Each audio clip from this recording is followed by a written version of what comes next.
Last time varieties of dosa చేసినప్పుడు pizza dosa and cheese dosa ఎలా చేయాలో చూపిస్తానన్నాను కదా! నా స్టైల్‌లో pizza dosa and cheese dosa ఎలా చేయాలో చూపిస్తాను రండి.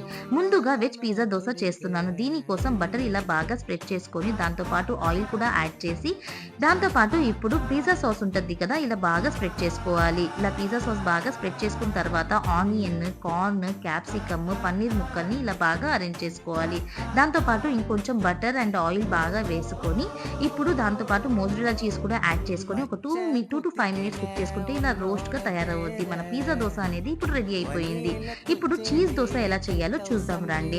ఇలా చీజ్ దోస కోసం ఇలా ఆయిల్ అండ్ బటర్ కూడా ఇలా బాగా స్ప్రెడ్ చేసుకున్న తర్వాత నేనైతే పిజ్జా సాస్‌తో పాటు నెల్లూరు కారం అనేది తీసుకున్నాను. ఈ 2 బాగా స్ప్రెడ్ చేసుకొని దానిపైన కార్న్ అండ్ మోజ్రెల్లా చీజ్ యాడ్ చేసుకోవాలి. మోజ్రెల్లా చీజ్ మెల్ట్ అయ్యేదాకా కుక్ చేసుకుంటే మన చీజ్ దోస అనేది కూడా రెడీ అయిపోయింది. చూసారా ఎంత సింపులో? వీడియో నచ్చినట్టయితే లైక్ చేసి, షేర్ చేసి అండ్ సబ్స్క్రైబ్ చేయండి.